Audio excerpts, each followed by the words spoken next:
Alright guys, and welcome back. We are once again in Chrono Clash, but this time, well, this is usually called as the losers bracket, but I don't want to call our players who made it this far as losers, or let's say calling them in the losers bracket or anything. So I want to call this as an alternative bracket. So anyway, we are on Fire Island. On top, we have, if I remember correctly, this must be Opshijao. Okay, this is not the Edvin. My apologies. So Blue Allies, Opshijao, and on the bottom we have, yes, Edvin as a Red Empire. So far so good. The games that we have watched about Opshijao, at least I did, and he was a great contender so far so good. Contestant, I'm sorry. And it's good to see because after all we get to see lots of names, familiar names, doing the same stuff all over again. So it's good to see some new fresh faces, new play styles all along.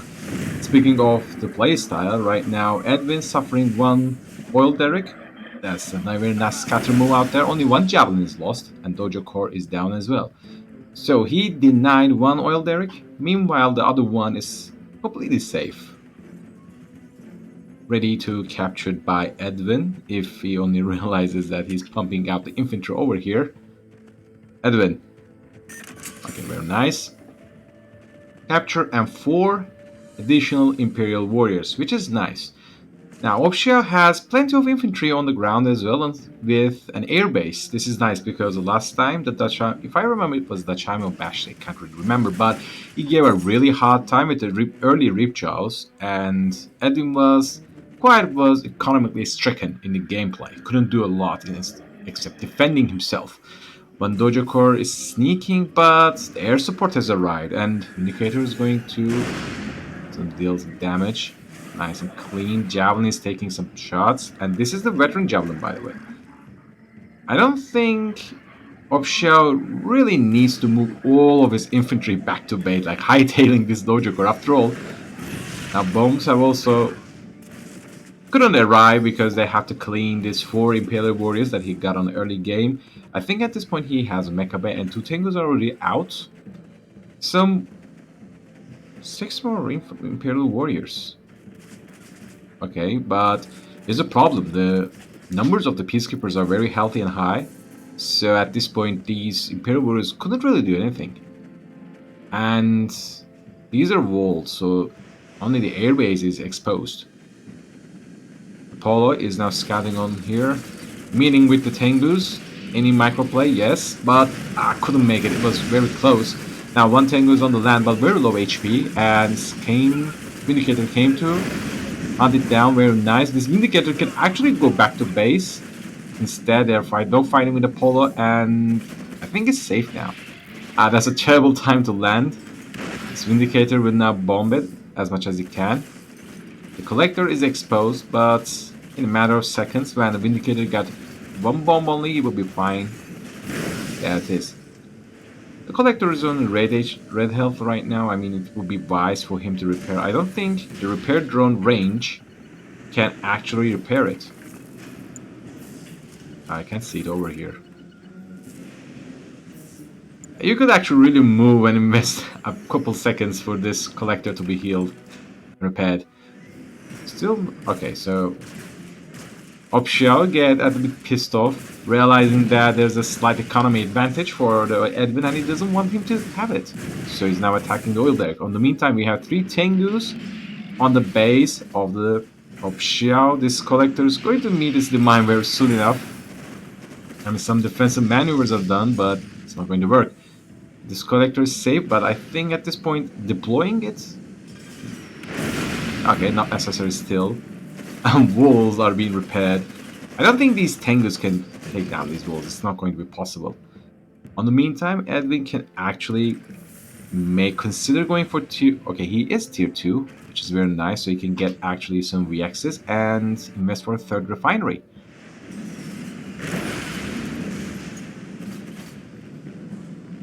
I mean, this Tengu is dancing and prancing around, but I don't think it's going to do anything else. On the meantime, well, so much peacekeepers, but now their numbers are very reduced. Only 4, 2 of them are low HP already. Now Edwin can actually clear all of them because one single Tengu. I don't think that dealt any kind of splash damage. But now we are on 4 refinery against a, well, soon to be 3 refinery. The economic advantage is going to show its impact on the game very soon, I guess. But still, Opshijao is in tier 1. Also, shout out for the proton cannon to tell me that there are actually some effects. I mean, this little dot here, this like little dot showing the tier level for MCV. So we're only safe now against Empire, whether they're 2-1 or 2-2, and of course allies as well. Also, we're now see the double airfield. So I don't think that will be any way possible for both sides to establish an air control, because I mean, Edvin got to tier 2. That's very nice. He can get in a time striker VXs. But these Tengus are now being shredded. You have to land them down very quickly. I mean, one striker VX is not enough.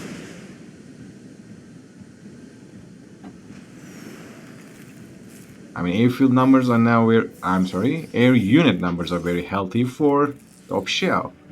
That's the problem for the Empire. I mean, since you can't get a mecha bay, you have to carefully consider what you want to build. Also, 2 javelins. I think if there was a refinery here, these 2 javelins can actually scout it. But not anymore. They're spotted already. These random javelins was this a bait to force Edvin's units, force Edvin's hand? Because after all, he is losing units one by one. I mean, he only lost 3 javelins, so that's worth only 600 cash credit. But Edvin should not use any kind of unit, the less controlling the air superiority. Otherwise, I mean, if you cannot maintain an air superiority in the Empire, you are going to have a very difficult time. Because surely, somehow, Empire has a very good land units. I mean, land-to-land fight, they have advantage, a lot. But without any kind of air support, it's going to be a very impossible. And deploying this refinery here was a very risky move for Edvin.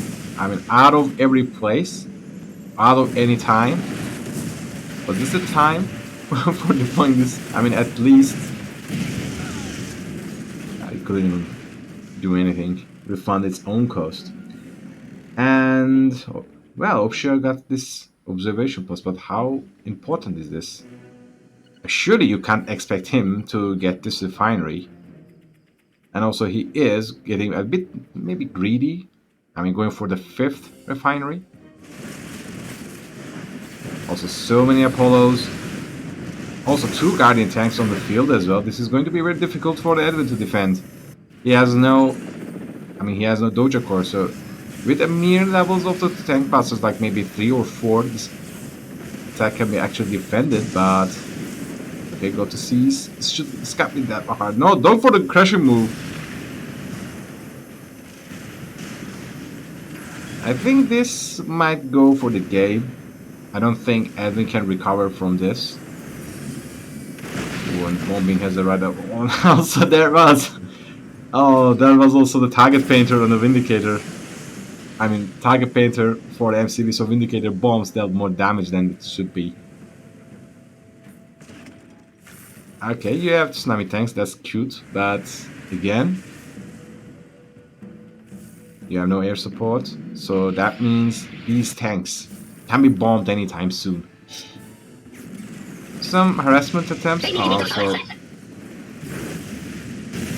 cryocopters spotted. 2 cryocopters, that'll be more than enough at this point. I really wonder if he can pull it off. Honestly speaking, I don't think he can. It'll be nice micro to try to deal as much as damage with the suicide explosives, but Opshijao is not buying it. Oh, also they are shrunk right now. Also, this nano protectors, I mean, they just float around. Interesting fact, somehow, for example, IFB rockets miss shrunk targets, but cannons actually deal full damage to them, like not even missing them. That's Reddit 3 logic for you. Did they sell the MCV? Or did you lose the MCV? I missed that. I didn't catch it.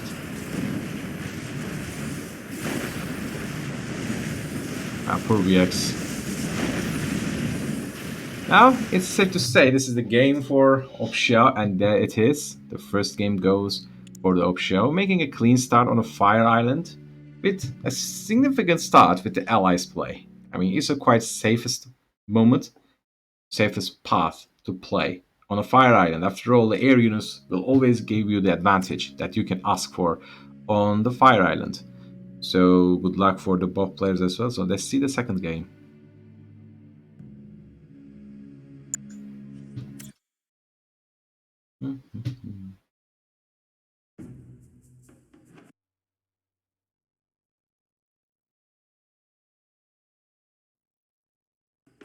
Let's see if everything is looking good. I guess so. Right, once again, we're on the second game, and I really can't remember the name of this map. This is not the Hidden Valley, I'm sure, but I'll check on later. Okay, so we are now in the second game with the map that I don't know the name of it, so feel free to leave a dislike, like what kind of a guy you are to not know the name of the map anyway. So let's check on the map. We have two observation posts that are very close to each other. Some oil derricks. Some unnecessary landscape. I will look at that on the left and the right side. Meanwhile, the path to each base are very short and very direct. So this will give, once again, huge advantage for air units because they travel very fast. But also this will give a lot of advantage for the land units as well. Because after all, if you overinvest on aerial units, like for example, this can be Vindicator or Tengus, it doesn't really matter. But when you get a land army, you will be in trouble. Also, Opshijao wants to clear out some garrisons beforehand to prevent Edvin to fill them out. Meanwhile, he has two dojos and pumping out some infantry, which is actually nice. But I think Opshijao knows some one or two things about the Edvin, because for the two times in a consecutive row, he always goes for the barracks and gets some peacekeepers beforehand. So this Imperial Warrior aggression can be negated very easily. The only thing he is lacking right now is one single javelin, because this Dojo Corps can actually hold the potential to crush all of these peacekeepers. So also Mecha Bay is now online and pumping the first Tengu on the meantime. Vindicator is starting the bombing, but this garrison, it would be actually nice to not at least sniping it beforehand. I mean, instead of getting the garrison over here, this one is actually posing more threat. But here is the good news. Is there a wall here? No, there's no wall actually. You can go and try to slash these javelins in there. Now Opshijao goes for the dangerous trade, trading all of these valuable peacekeepers with Imperial Warriors. On the meantime, Dojo Corps is destroyed, and the range is very close, so you can actually bomb this garrison very quickly and get rid of them. There's only two Imperial Warriors left. One is going for the... that's too slow. I really wanted to slice the neck off these javelins over there. After all, they will provide a very nice support. But you can also, for example, fill out the javelins in here. And maybe try the wall like this, in this like L section. So they will give you a guaranteed and natural defense for air. Especially for the Tengus. So Opshijao goes for the third refiner already, but we haven't seen... Okay, he is going for the expanding. And he goes for the top, the same as the Opshijao. I mean, going for the bridge is quite risky. I mean, here promises more refineries, but it's actually very risky. I mean, you can, if this bridge gets destroyed, you can lose your MCV immediately, and that will be not very well. Also, there is one Tengu, no, and there is no more Tengu. But here's the trouble.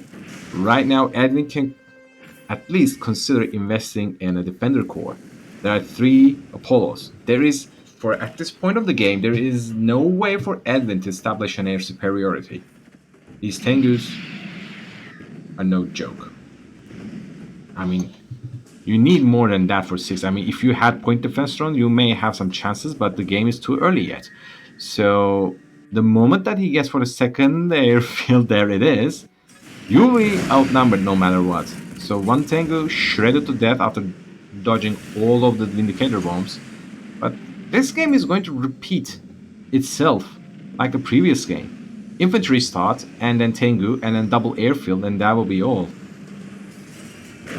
At this point, maybe Edvin can start to think of something else, because after all, aggression is not going to work for you. You have to wait for the right moment. You may rely on maybe Opshijao going to make a mistake. Maybe, for example, suiciding the polos, or not microing them, or leaving them idle. But from the looks of it, you can make as much as Tengus you want to have, but you, at this point, you can match it. And also, MCV is dangerously close on this refinery, so I think we're going to see a multi-gunner threat there. It is already. Unfortunately, we have no tank busters on site, and Collector is going to be taken. This Dojo Core is going close to this MCV. I think it's going to force an unpack. Tengu numbers are resetted already, and Edvin is getting Imperial Warrior. At this point, I think you can really use a tank. Oh, okay, there is also Peacekeepers, that's why, I guess. So, the response is Edvin tries to take his opponent's collectors, which is not half bad. But now your infrastructure and your base is under attack. This power plant is exposed as well. Opshijao is making a faint run. He didn't drop any bombs. I think he wants to clean out here, but that's not going to happen anytime soon. Polos have already arrived, and surely they can go around and make some circles. Apollos can catch Tengus anytime. Two Imperial Warriors dealing some damage on these power plants, but I don't think at this point Opshijao neither experiences a power shortage or a cash shortage for the power plant. Peacekeeper gets slashed. These Peacekeepers actually dealing damage to this old Derek, and I think we get to see a lot of Dojo Cores. Cryo shots. Unfortunately now, Edvin is reduced to one collector already, losing the one over here, the next to the cryo shot. And now he has only one oil derrick and one collector. The problem is, the moment that this MCV goes for a tier 2, Opshijao can get cryocopters in time soon. And that means only one thing, that you can pump out as much as infantry you want to have. The moment you see a cryocopter, it's all over. Because you do not have any kind of air. And most unfortunately for the Empire, that on original Red Dead 3, you don't have land to air infantry unit. In Yuri's, it's Yuriko. Sorry. On Yuriko there is Archer Maidens, but I have to say also these infantry are very close to this oil derrick. They can be stunned. Anyway, on the Yuriko expansion, there are Archer Maidens, but I mean they're clunky. And yes, I mean even the dev team also confessed that they no longer cared about the balance or anything like that in the Yuriko game, so they don't really care, but it's a very unique and funky unit. If I remember correctly, the one shot of this Archer Maiden, they attack very slow, but one shot of it that deals half damage to Vindicator. So that's a lot for the standards for a game that is widely played, for a multiplayer game. Maybe that's the buff that Empire deserves, or maybe needs, we don't know it. But, while we have Black Troopers and the Javelins, that unit was interesting and insane. So we have some garrison fighting here, some Imperial Warriors doing absolutely nothing over here. And also, how did that attack over there? And then you can at least attack this airfield, right? Edvin is now relying solely on infantry, and he's still on one collector. Cryo shot has been used, it's also drawn. They're running for the garrison, not half bad, but this is very close to the exit point of the barracks, so you have to quickly attack the barracks instead, or the Peacekeepers will start to... Oh, no worries. Garrison is destroyed. Okay, so Peacekeeper got into the multi-gun turret, and it actually one-shot all of the Imperial Warriors out there with a splash damage. I mean, surely Edwin fights back, but you need more than infantry. You need some mechanized units. You need economy.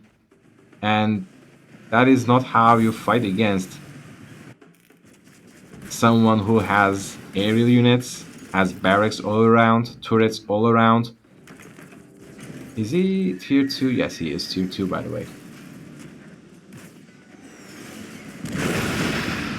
I wonder what he tried or what he tried to cook with that sudden transport, but now it's over.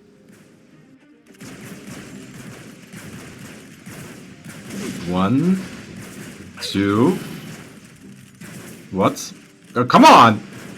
Ah, that's not fair. The man is having hard time, so why don't wait? Edwin, you only have one collector, and you just get a Maccabee. Why? That's. Did you see javelin? Yeah, there are javelins as well. And Opshijao now positioning himself over high ground of the base of Edwin. Edwin's still not topping out, so he tries to build some walls. But there are actually, I mean, 6 or 5 Apollos, 2 cryocopters overseeing what's happening in the base of Edwin.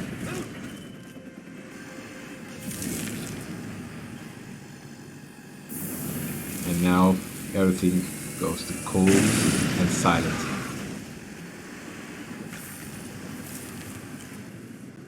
Hey.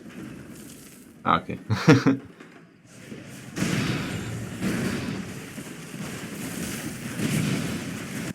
And Edwin.